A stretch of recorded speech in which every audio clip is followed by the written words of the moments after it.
Farm day is a busiest day mga kalabs. Pero enjoy lang dyan nato mga kalabs ang kabisi. Kaya ingon nila pag busy daw ka ay daghan pag blessings ang maabot sa imuha. So mga kalabs kay si Papang Balong kay nag-spray man para sa kuhol og sagbot mga kalabs. So ano ko ni adto dito ni kuwag video diha sa iya ha tungod kay medyo layo niya di pa nato pwede matapak atong tiil sa uma.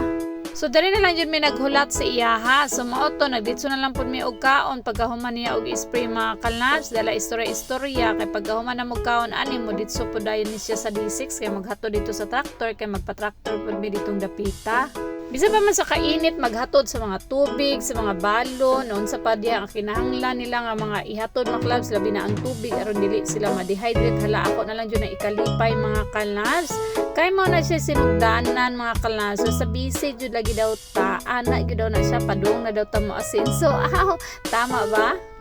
Kita mga kalabs, gina-enjoy ra gyud namo among kabisi mga kalabs kay sama sa akong giingon ang basalan prep mga kalabs mao jud ni ang pinakabisi pagkahuman ani mga kalabs ayahay na pud ta kay igon lang ta magsuroy-suroy sa uma maghulat na lang og kanus ana pud ang ting-ani.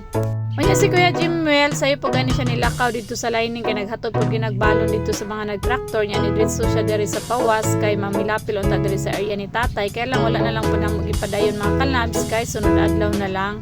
So mauto wala na lang gitiwasa ni Papa ang pag-spray kay makatod pag siya traktor dito sa D6 mga kalabs. So nanguli na lang pud mi tungod kay magluto pa pud ko dito sa balay para sa ilang balon aron dili pud sila magutman para paniudto kay mag-transfer naman sila dito So ayan, o niyang hapon na lang si Papa motiwa sa iyang pag-spray mga kalabs. So ato ang po na niyang kuhaan og video mga kalabs. So mao to pag abot sa balay, nag-ready din sa titami sa iyang mga pinalit nga gulay kay ako apong lutuon unya mga kalabs. So magluto dahil ta og munggo mga kalabs. So gahapon puro man sabaw.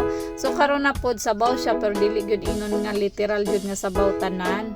So pag human ako grade mga kalabs, ayan nagpagasolina din sa titami kay maghatod na pod mi dito sa D6 medyo layo gyud diri dapit sa mo mga kalabs pero carry ra may na lang kay na si tami kay kung ako ra isa di po na ako makaya tungod kay medyo bugat pod akong dala.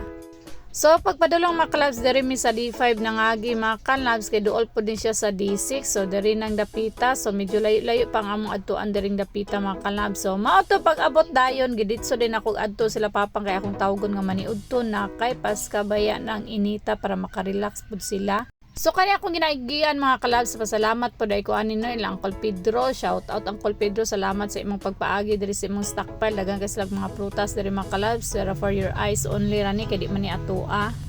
So mao to mga kalabs ag-abot na ako mao na ni ang ilahang gitrabaho nakahuman na sila og hapit 1/4 mga kalabs kay bag-o ra gyud ay sila naabot gikan sa lining.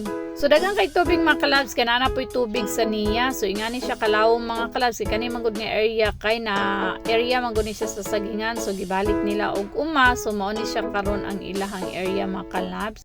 So medyo lawom na siya gamay mga kalabs so nang dili kay siya patam-an og ganing bao. So dapat dili jud kay palawomon kay para inigting tanom dili ta mga lubong So mao to kay gipangtawag naman ako sila mga kalabs. Ayan ang transfer sa sila sa pikas para dito na sila mag-relax dapita. So imagine mga kalabs ingani kainit nga ako ganing wala nagtrabaho diya sa uma mura nagnasunog akong naong sa kainit mga kalabs. Unsa pa kaha sila nga naa diri no nga ang init sa tubig o ang init sa babaw ni kuan sa ilahang mga kanawungan di ba? So mao nang saludo kay ko sa tanang farmer nga sama namo. Di lalim nga trabaho mga kalabs. So mao to si Papang pod gigian magbao ang pila-pilya dayon gibalikan mga kalabs aron ang tubig dili maglusot-lusot. So ingana na siya mga kalabs basta gani imuhang pila-pila gian og mga bao or mga rotor or what ang amo agi diha. So atuwa jud dayon i-maintain nga ibalik dayon ang kayutaan aron manindot pod ang atong agianan. So mao to mga kalabs, it's time to kaon na gyud. So muli may medyo taas-taas yun ni atong agian diri no. So salamat jud taon ani tagiya diring dapitan lang Uncle Pedro kay naa sila mga kamanggahan diri jud ko magduyan-duyan wasa na koy dalas duyan pero karong adlaw mga kalabs so ana jud ko ni sabay sila kaon. Kay mura jud ko gibati og kakapoy mga kalabs gusto sa ako nga magdigda-higda sa kadali sa balay kay unyang hapon ayan ratsada na punta sa uma mga kalabs. So ni anak ko ni Papa nga sila lang sa mga underi kay napaman po ni sila hapitan unya nga area. So mao to mga kalabs, nangaon na gyud sila kay paniudto na gyud bayating paniudto na mga kalabs, hoping ganahan sila sa akong luto no. Giingnan man ako ni sila basta kanaganing ting trabaho sa uma nga magkuan na lang gyud sila gwantas akong nilutoan. Okay, ako man gyud tagaluto mga kalabs. Bitaw naning kamot po kung alamian siya mga kalabs para ganahan pod sila mukaon. Pero basta kapoy trabaho mga kalabs, usahay wa jud nagkaon pero kung lami mo hang gidala aw ganahan ra po na sila. So mao to gitawag na nako sila titami kay mauna na mig-uli kay papang kay unya pa man na sila kay magtiwas pa sila. So mao ni diri nga area mga kalabs. So yan, hapit na nila mahuman. So laban lang tayo mga ka-farmers and happy farming.